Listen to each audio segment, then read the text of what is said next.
What if I told you that the ancient alchemists were right, that you truly can turn the dull, heavy lead of your current life into the radiant gold of your deepest desires? But what if I also told you that the modern magic you've been taught, the endless affirmations, the frantic visualizing, is a dangerous counterfeit? A false alchemy that promises gold, but leaves you with nothing but frustration and heavier lead than you started with. We've all been sold this illusion. The idea that if you just wish hard enough, the universe will bend to your will. But a true alchemist knows the secret isn't in the incantation, it's in the process. I recently saw a beautiful declaration online. A perfect example of this false magic. It said, "God guides the wealthy to my business, and I am worthy of abundance." It was heartfelt. It was exactly what we're told to do. But here is the alchemist's first truth. The universe does not respond to your words. It responds to your conviction. And conviction is not born from words. It's forged in action. Your life, right now, is a flawless mirror reflecting your true, subconscious beliefs. Not the ones you desperately wish you had. You want a brutally honest audit of your financial beliefs? Don't look at your vision board. Look at your bank statement. The numbers are the historians. They tell the unemotional story of your deepest convictions. If there is a conflict between the gold you write about and the lead you see in your accounts, the lead is telling the truth. For now, this isn't a judgment, it's a diagnosis. Because once you stop trying to trick the mirror, you can begin the sacred work of transforming the person in the mirror. So many of us are taught to aim for the stars. We try to take a single, heroic leap from the ground floor to the penthouse, and we fall every time. Why? Because we are violating a law as real and unbreakable as gravity. A quiet, patient, and powerful law that the modern world has taught us to ignore in its obsession with overnight success. So, forget the giant leap. The true alchemist doesn't force transformation. They create the conditions for it to unfold. The first step is to honor where you are and to learn the sacred process that will guide your evolution. Think about it this way. Your current life is a vessel. It has a specific shape, a specific size. It holds exactly what it was designed to hold. If you try to pour the ocean of your desires into a teacup, what happens? It overflows. It makes a mess. The teacup can't contain it. The modern approach tells you to scream at the teacup. Tell it it's an ocean liner. The alchemical approach tells you to get to work, building a bigger vessel. So, how do we start? We begin with the alchemical principle of calcination. This is the process of breaking down the old self by exposing it to intense heat. It sounds intimidating, but it's really about intentional discomfort. It's about looking at that bank statement, that reflection in the mirror, and not flinching. It's about identifying the stories you tell yourself, the excuses you make, the comfortable lies that keep you small. This is the fire that burns away the impurities, the self-deception, the lead. Let's take our example. I am worthy of abundance. It's a nice phrase, but what happens when a big, unexpected bill arrives? Does your gut clench? Do you feel panic? That gut reaction is your truth. That's the lead. The alchemist doesn't ignore that feeling. They sit with it. They ask, why am I feeling this? What belief is this feeling protecting? Maybe the real belief is, there's never enough, or I always mess things up with money. Calcination is about dragging those shadow beliefs into the light. You can't transmute what you can't see. This isn't a one-time event. It's a daily practice. It's choosing to do the hard thing instead of the easy thing. It's making the sales call you're afraid to make. It's setting a budget and actually sticking to it, even when it is so uncomfortable. It's admitting you don't know something and seeking out a mentor. Each of these actions is a small fire, burning away a piece of the lead. You are proving to yourself, through action, that you are someone who can handle more.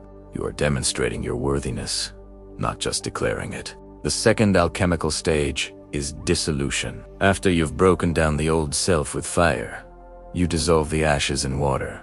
Metaphorically, this means letting go. It's about cleansing yourself of the old patterns. After you've identified a limiting belief, you have to consciously release it. This is where a different kind of affirmation comes in. Not as a tool for wishful thinking, but as a tool for reprogramming. Instead of I am wealthy, you might say. I am releasing the fear that there isn't enough, or I am learning to be a good steward of my resources. See the difference? One is a fantasy, the other is a process. Dissolution is also about forgiveness, forgiving yourself of past mistakes, forgiving the circumstances that shaped your limiting beliefs. You can't build a new temple on a foundation of resentment. You dissolve the past so you have a clean slate to build upon. This process is emotional. It can be messy. You might feel grief for the person you used to be, for the time you feel you've lost. This is normal, this is part of the work. You are dissolving the old identity to make space for the new one. This brings us back to that bank account. After a month of calcination, of making the tough calls, of tracking your spending, of facing the numbers and dissolution, of releasing the panic and forgiving your past habits, what happens? The numbers might not have changed dramatically yet, but you have. Your relationship to the numbers has changed. You are no longer their victim. You are their partner. You are starting to understand their language. You're building a new conviction, not with words, but with experience. The universe, the mirror, doesn't respond to your desperation. It responds to your transformation. When you begin to change your internal state through these grounded, alchemical actions, the external world has no choice but to reflect that change back to you. The wealthy clients don't come because you wrote it down. They come because you have methodically built a business, a mindset, and an energy that is a match for them. You've built a bigger vessel, and now it's ready to be filled. The process is the alchemist formula. It's a sacred cycle that transforms the intangible energy of belief into the solid matter of reality. In our world of instant gratification, this formula can seem slow. But slow is just another word for real. It is the most powerful, reliable force in the universe. To understand it, let me tell you about Sarah. Sarah dreamed of being a writer. The lead in her life was a half-finished manuscript and crippling self-doubt. Her big affirmation was, "I am a best-selling author." But her daily action was scrolling social media, feeling paralyzed by the success of others. Then, she learned the formula. The first step in the formula is the seed, a small, believable belief. Sarah abandoned I'm a best-selling author. Her new seed was, I'm capable of writing one good paragraph today. Second step is water, a small, aligned action. This is the most crucial ingredient. Sarah's action wasn't to write a chapter. It was simply to sit down for 20 minutes and write anything that came to mind, aiming for that one good paragraph. Action is the physical expression of faith. The third step is the sprout, an undeniable result. At the end of 20 minutes, Sarah had written 3 paragraphs. One of them was actually quite good. It wasn't a novel, but it was real. It was tangible proof. The sprout had broken through the soil. And the final step is the sunlight. That small result fed back into her belief. The thought was no longer just a thought. It now had evidence. I believed I could write one good paragraph. And I did. The belief was now stronger. It was warmer. It had felt the sun. This is the alchemist's spiral staircase. With her newly reinforced belief, Sarah's seed the next day was, I am capable of writing for 30 minutes. A slightly bigger action. A slightly bigger result. A stronger belief. You stop trying to convince yourself with words and start proving it to yourself with results. You forge your golden reality not by dreaming about the treasure chest, but by transmuting one particle of lead at a time. This brings us to the final chamber of the alchemist's workshop, the moment of truth. How do we know which action to take? How do we find the one ingredient that catalyzes the entire transformation? The journey of the alchemist is almost complete. We've cast aside the illusions of false magic. We've learned the sacred 4-step formula to forge belief into reality. We now arrive at the final mystery, the Philosopher's Stone. The legendary substance is said to turn any base metal into pure gold. In our journey, the Philosopher's Stone is action, but not just any action. It is a specific kind of action, born from a specific place. This is where the novice fails, and the master succeeds. The master knows how to distinguish between two powerful but opposing forces. True inspiration and the ego's fantasy. The ego's fantasy feels like a storm. It's loud, dramatic, and demanding. It shouts, "Quit your job and launch a global empire tomorrow."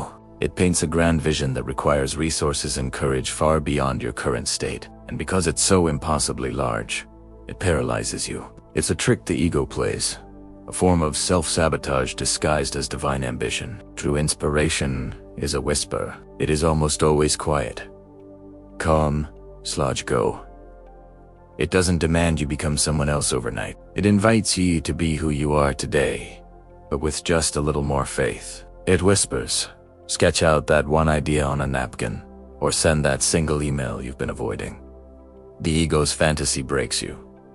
True inspiration stretches you. Your growth is always in the stretch. Another enemy of action is the poison of scarcity, which creates a feeling of desperate urgency. The voice of scarcity screams, "Hurry, this is your only chance.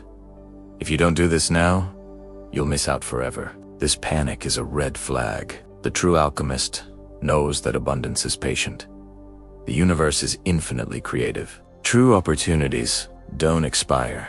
They evolve. Never make decisions from a place of fear. Make them from a place of peace. So, how do we finally use the stone? How do we conquer the fear and act? You don't fight it. You make the action so small, so simple, that the fear has nothing to grip. Momentum is the cure for fear, and momentum begins with the smallest possible movement. Your job isn't to conquer the mountain. Your job is to lay the first brick of the path. That is the entire secret. Your life will not be changed by a miracle. It will be built brick by brick, action by action. And so, I'll leave you with a challenge. I call it the One Brick Challenge. Your only task for the next 24 hours is to lay one single brick on the path to your own personal goal. It could be sending one email, writing one paragraph, making one phone call, or researching one small piece of information. In the comments below, declare your one brick. Write it down. Commit to it. I'll be reading them, and I can't wait to see the foundations you're about to build. The work is complete. Now, let it begin.